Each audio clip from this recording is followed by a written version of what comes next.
একটা সিগারেট পাওয়া যাবে কি?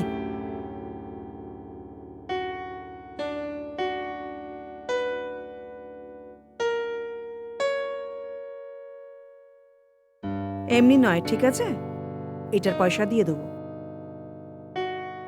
এত নেশা, সিগারেটের জন্য এত নেশা এর আগে কখনো দেখিনি আমি। এতে বেশি কথা বলার কিছু নেই, বুঝতে পেরেছো? দেওয়ার হলে দাও, না হলে হুম হুম হুম। হুম, ওইটা নতুনটা। Fresh one. হুম।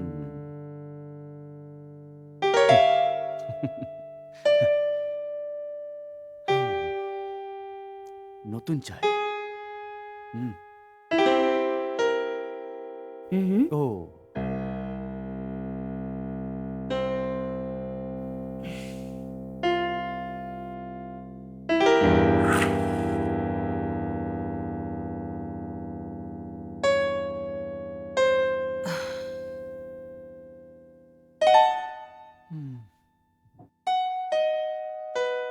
বয়ফ্রেন্ডের সঙ্গে ব্রেকআপ হয়েছে নাকি? তোমাকে কেন বলবো? না, মানে এদিকে শোনার জন্য আর কেউ নেই তো? আর তোমার এই অবস্থা দেখে অনেক রহস্যময় লাগছে। আর দেখে মনে হচ্ছে যে তুমি কাউকে কিছু বলতে চাইছো।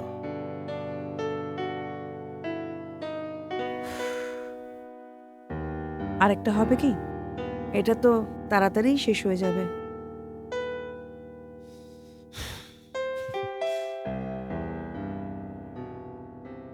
হ্যাঁ হ্যাঁ, দাঁড়াও দাঁড়াও, নিচ্ছি একটু পরে।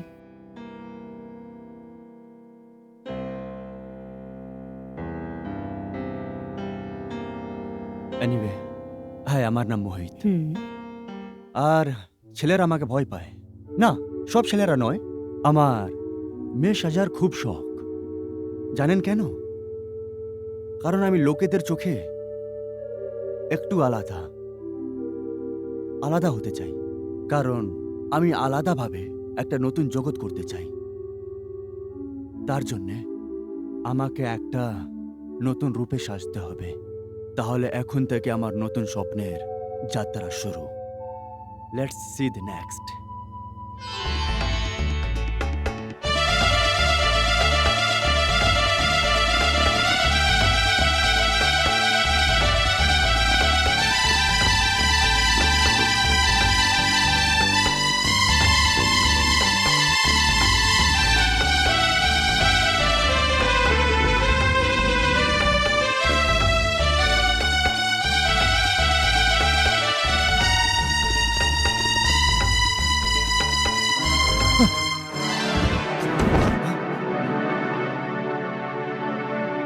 এটা কি করলে তুমি? একটু ভদ্রতাও নেই নাকি? তুই কি সুন্দর সেজেছিস রে, বেশ ভালোই তো লাগছিস। একটু আয় না কাছে, পুরোপুরি মেয়ে বানিয়ে দিচ্ছি। আমাকে ছেড়ে দাও, আমাকে কাউকে কিছু খাওয়াতে হবে। তাই নাকি? তবে তোর কাছেও আছে? হ্যাঁ, দেখা না আমায়, একটু দেখি তো। আলে লে লে লে লে। বলছি তো সে ঘুমিয়ে আছে, আমাকে যেতে দাও। সে অনেক ছোট। সে যদি এতই ছোট হয় তো তুই বুঝলি কি করে সে ছেলে না মেয়ে? কি হয়েছে? কি হয়েছে? কি বলছিলে তুমি ওকে? কি খুশি পাও তুমি ওর সাথে এরকম করে? আহ মনে রাখ, উফ যেরকম আমার লাইফ আমার রুল, সেরকম আমার ঘর আমার ইচ্ছে। আহ আমি পয়সা খরচ করি বলে আহ তুই আর তোর ওই হিজড়ে ভাইটার জীবনটা খেয়ে পড়ে চলছে, বুঝেছিস? হাট!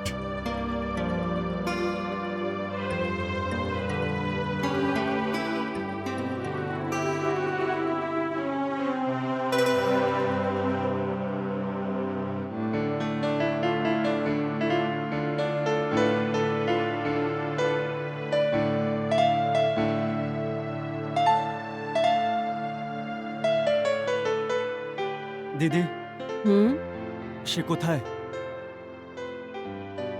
এখনই চলে গেল। মাঝে মধ্যে অনেক কষ্ট হয়। এত সুন্দর বাচ্চার বাবা ওই বদমাসটা।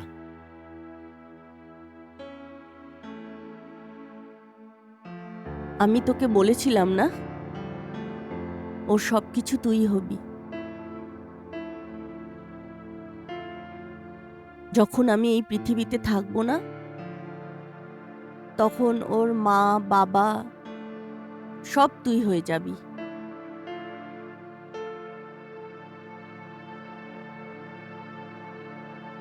হুম। আর কতক্ষণ একা থাকবো। এই সালা দুই ভাই বোন মিলে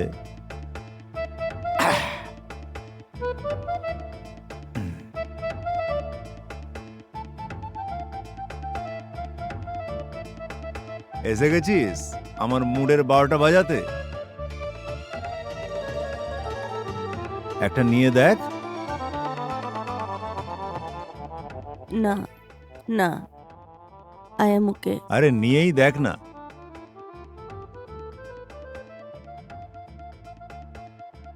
তুমি এত ড্রিঙ্ক করো না, ভালো না। এই শোন, মুড যদি বানাতে না পারিস নষ্ট করতে আসবি না। নিজের পয়সায় খাচ্ছি, মনে রাখবি।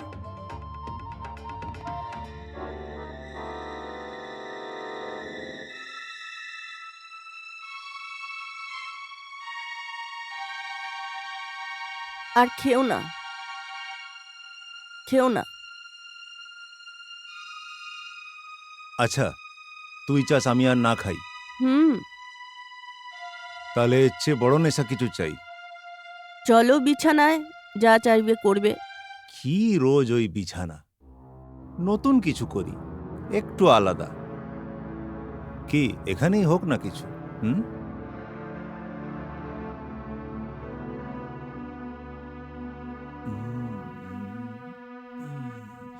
কি জিনিস রে তুই?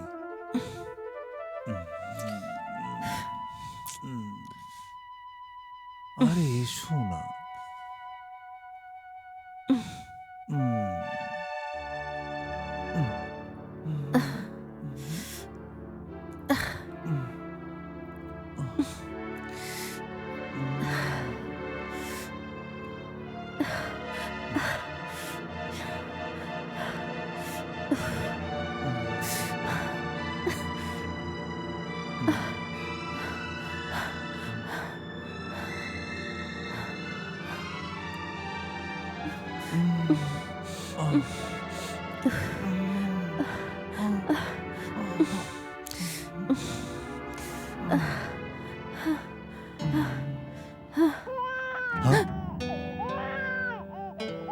কিছু না, কিছু না, কিছু না, ওদিকে কিছু নেই, আরে ওদিকে সর। কিছু নেই। দাঁড়াও দাঁড়াও, কি নাটক চলছে? আমার কথা শোনো, আমার কথা শোনো। এটা কার বাচ্চা? এ আমাদের বাচ্চা। তোমায় দেখো, বলেছিলাম দেখো। বাচ্চারা ফেলে দিতে। এরকম করো না। এত বড় ও কথা কিছু আমার না। কাছে লুকিয়েছো তুমি? ও কিছুই না, ও কিছুই এবার না। আমাকে এটা ওকে কিছু আমাকে করতে হবে। দিয়ে দাও। ওকে আমাকে দিয়ে দাও, আমাকে দিয়ে দাও। দাঁড়াও দাঁড়াও, যেও না, দাঁড়াও দাঁড়াও দাঁড়াও। ওকে কিছু করো না, ওকে না। আমাকে দিয়ে দাও, হ্যাঁ? ওকে আমাকে দিয়ে দাও। যা।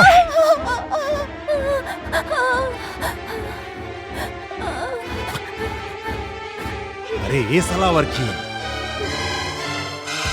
রঞ্জনা চোখ খোলো। রঞ্জনা ওঠো, ওঠো রঞ্জনা, চোখ খোলো। কি হয়েছে তোমার? রঞ্জনা চোখ খোলো, চোখ খোলো। আরে এ কি হলো? রঞ্জনা ওঠো, ওঠো। রঞ্জনা আমি তোমায় ওঠার জন্য বলছি, ওঠো। দিদি, রঞ্জনা ওঠো।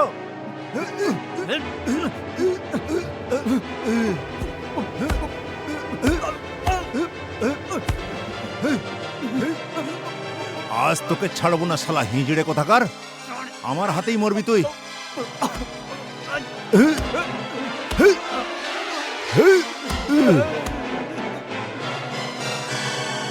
মর শালা মর। তোর দিদির সাথে তুইও মরবি। তোর মতো লোক পৃথিবীতে বোঝা। মরে যা তুই আজ, মরে যা শালা।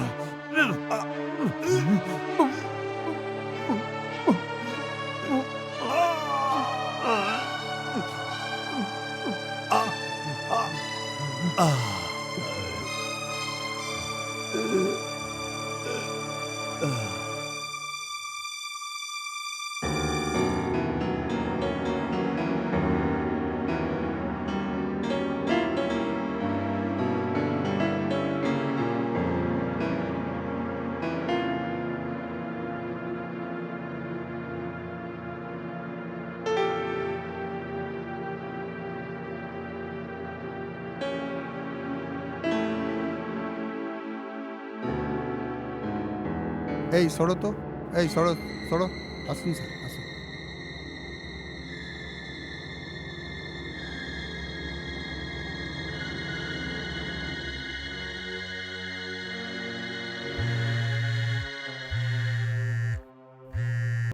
ইয়েস ওকে ইয়া স্যার থানা থেকে ফোন এসেছে। Let's go.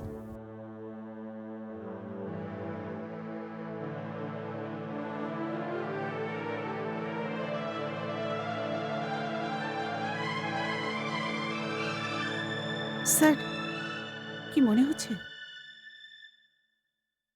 এই কেসটাও আমার কাছে আশ্চর্য লাগছে।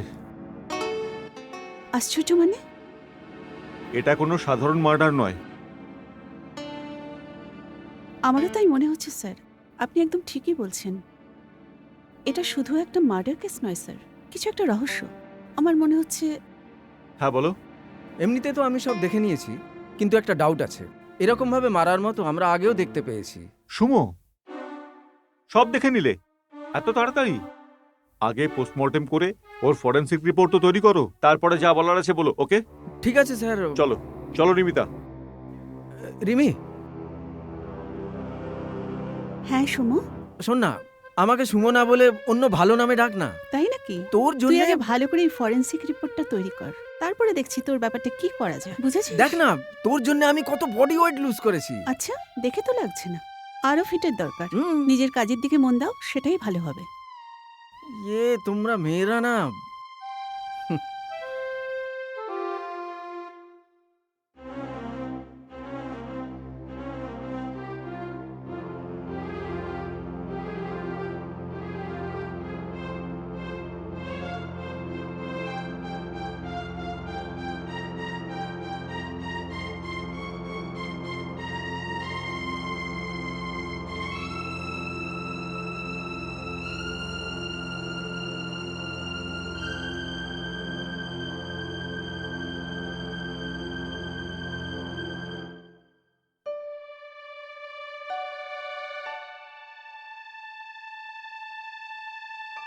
বুঝতেই পারছি না ওর সাথে এরকম কে করলো। ও কারোর সাথে কোনোদিন জীবনে কোনো খারাপ ব্যবহার করেনি। ও তো নিজের ক্যাফের কাজ নিয়েই ব্যস্ত থাকতো। ক্যাফে ছাড়া ওর জীবনে আর কিছুই ছিল না। ওর মায়ের মারা যাওয়ার পরে ও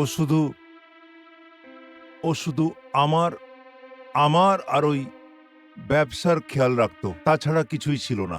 দেখুন মিস্টার রয়, আমরা ওর কলিগ যেখানে কাজ করতো সব জায়গাতেই খোঁজ নিয়েছি। দেখো, তোমাদের আমি অনেকবার বলে দিয়েছি যতটুকু জানি। রোহিত সবসময় নিজেকে নিয়েই ব্যস্ত থাকতো, কারোর সঙ্গে কিন্তু খুব বেশি কথা বলতে দেখিনি। এদের সবাইকে জিজ্ঞেস করা হয়েছিল, কেউ বলতে পারছে না। আরে তার মানে এটা কি করে হতে পারে? ও তো আমায় বলেছিল আমি আমার বন্ধুর সাথে একটা ট্রিপে যাওয়ার কথা। কিন্তু রোহিতের বাবার কথা অনুযায়ী ও কয়েকজন বন্ধুর সাথে বাইরে গেছিল। এই ব্যাপারে কিছু জানা আছে তোমার? দেখুন, যতটুকু আমি জেনেছি, না, রোহিতের ব্যাপারে এর বিষয়ে আমি কিছু বলতে পারবো না। তোমরা কি কিছুই জানতে না যে ও কার সাথে যেত? একটা কিছু তো বলতে পারবে না? ও হ্যাঁ হ্যাঁ হ্যাঁ, একটা কথা বলতে আমি ভুলে গেছি, যে ও আমাকে বলেছিল যে কোথাও একটা যাওয়ার ছিল, রবিবার দিনে ও ফিরে আসবে। ঠিক আছে? ওই ট্রিপে আমার ছেলে গিয়ে তারপর আর ফিরে আসেনি। আপনি দেখুন মিস্টার রয়, ছোট ছোট ব্যাপারগুলো আমায় একটু বলুন। ছোট ছোট ব্যাপার যেগুলো রোহিত আপনাকে বলে গেছে, আপনি মনে করতে পারছেন না। মিস্টার রয়, এগুলো আমাদের ইনভেস্টিগেশনকে অনেক সাহায্য করবে। না, হ্যাঁ হ্যাঁ, রোহিতের ব্যাপারে আমি যতটুকু জানি আমি তো আগেই বলে দিয়েছি আপনাদের। ও কারোর সঙ্গে বেশি মেলামেশা করতো না। এর বেশি আমি আপনাদের কি বলতে পারি? যতটুকু আমার সঙ্গে জানাশোনা ছিল আমি আপনাদের বলে দিয়েছি। এর বেশি কারো পার্সোনাল লাইফে ইন্টারফেয়ার তো আমি করতে পারি না। যাওয়ার আগে ও আমায় বলে গিয়েছে যে আমরা উইকেন্ড ট্রিপে যাচ্ছি কোথাও। আপনি রোহিতের ব্যবহারের মধ্যে কোনো পরিবর্তন দেখতে পেয়েছেন এই কদিনে? না না, তেমন কিছু তো আমি দেখতে পাইনি। Are you sure? না, দেখতে পাইনি। রসুলপুর আমার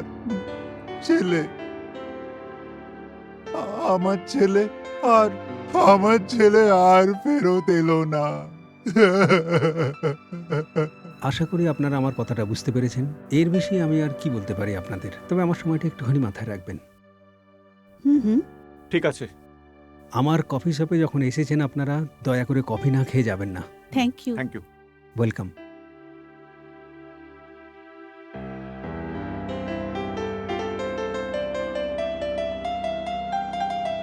রেবিতা, হ্যাঁ স্যার। আমাদের টিম রোহিতের সব আত্মীয় স্বজনদের জিজ্ঞাসাবাদ করেছে কি? Yes sir. এটাও আমরা জানতে পেরেছি রোহিতের বাবা কিছু লোকের কাছে টাকা নিয়েছিল লোন মেটানোর জন্য। কিন্তু আমার মনে হচ্ছে না এই মার্ডারটা প্রপার্টির জন্য হতে পারে। কারণটা কি, প্রপার্টি বলতে তো রোহিতের কিছুই নেই। এই ব্যাস, ও একটা কর্মচারী ছাড়া তো কিছুই ছিল না।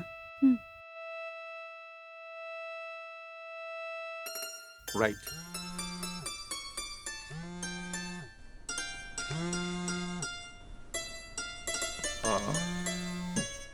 একটু হ্যাঁ, দাঁড়াও, 1 মিনিট আছে। Sure. হ্যালো। হাই, হ্যাঁ বলো। আমি তোমার পিছনেই আছি। আরে আশ্চর্য, তুমি তো আমাকে একদম চমকে দিলে। সারপ্রাইজ। তুমি এখানে কি করছো এসে? আমি তো বাস এখান থেকে যাচ্ছিলাম, তোমাকে দেখলাম। আর তুমি এখানে? আমার কাছেও কিছু সারপ্রাইজ আছে। আসলে এখানে আমি একটা কেসের ব্যাপারে এসেছিলাম। কি করছো এগুলো? আমি তোমাকে আগে বলেছিলাম না আমাদের একটু সতর্ক থাকতে হবে। তুমি তো তোমার ওয়াইফের সাথে নেই এখন। আয়শা, এটা ঠিক যে আমি আমার ওয়াইফের সঙ্গে নেই, কিন্তু ও আমার সঙ্গে কাজ করে।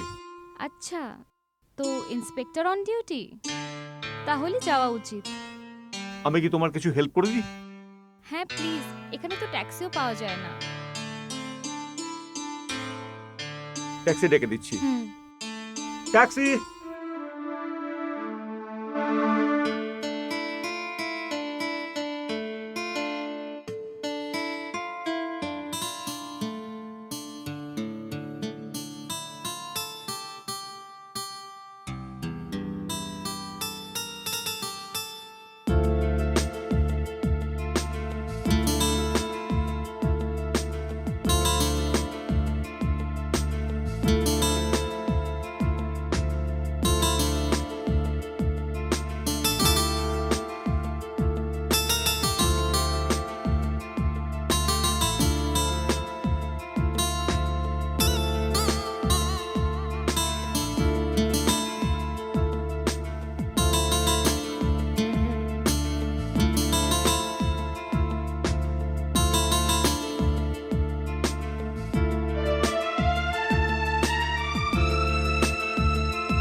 আজকে তোমাকে ছাড়বো না।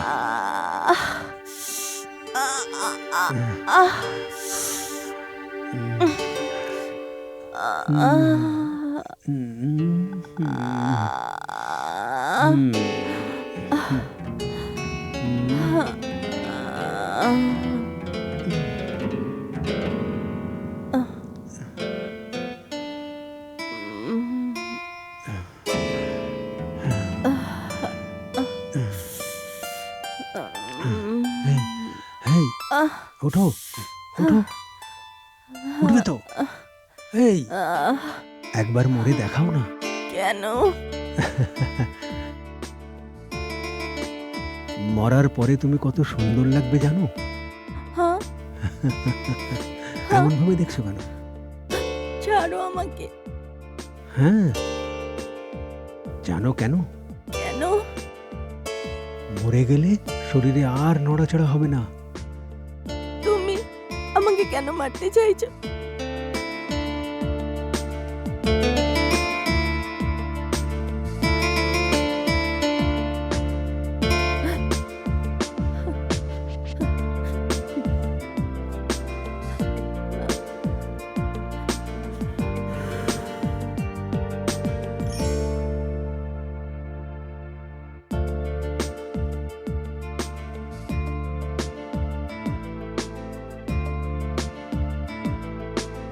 গুনবে না কত আছে?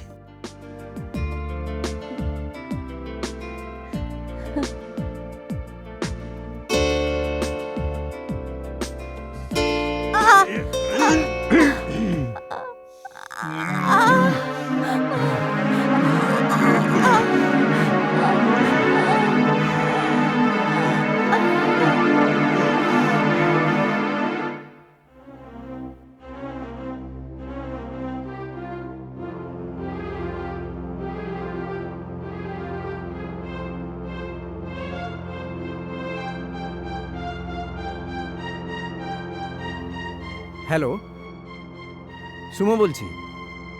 স্যার আমি ঠিক ছিলাম, একদম same pattern. Yes sir. Okay sir, ওকে।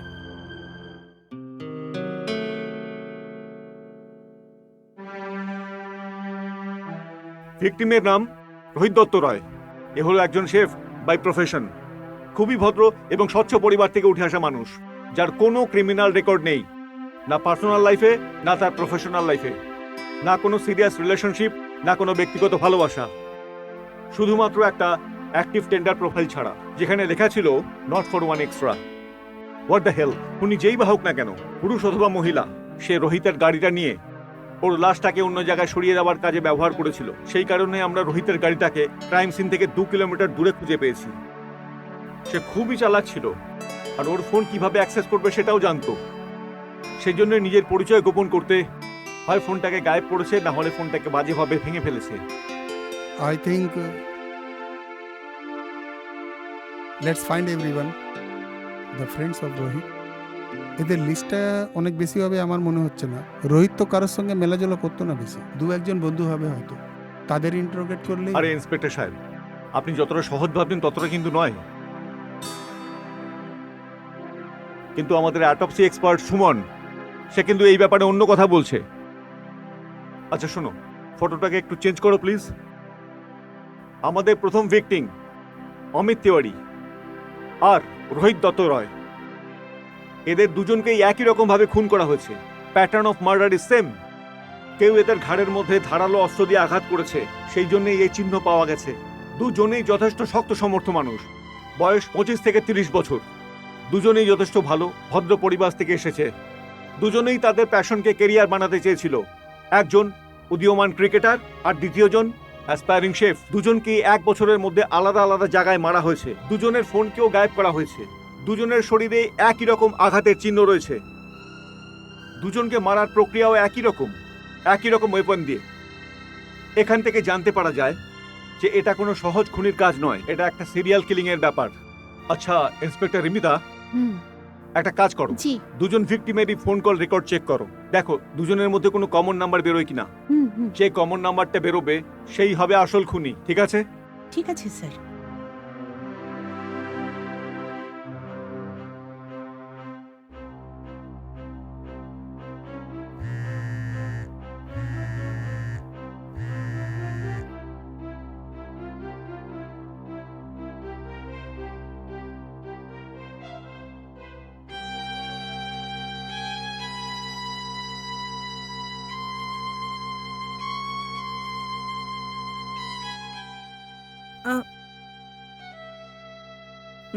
শোনো না, আজকে আমি খুব হাঁপিয়ে গেছি জানো তো।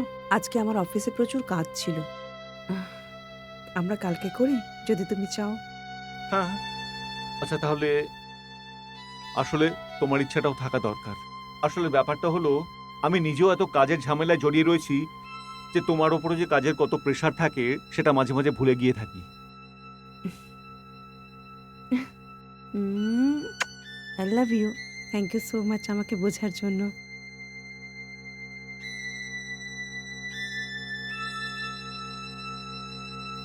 আমি একটা কল করে আসছি।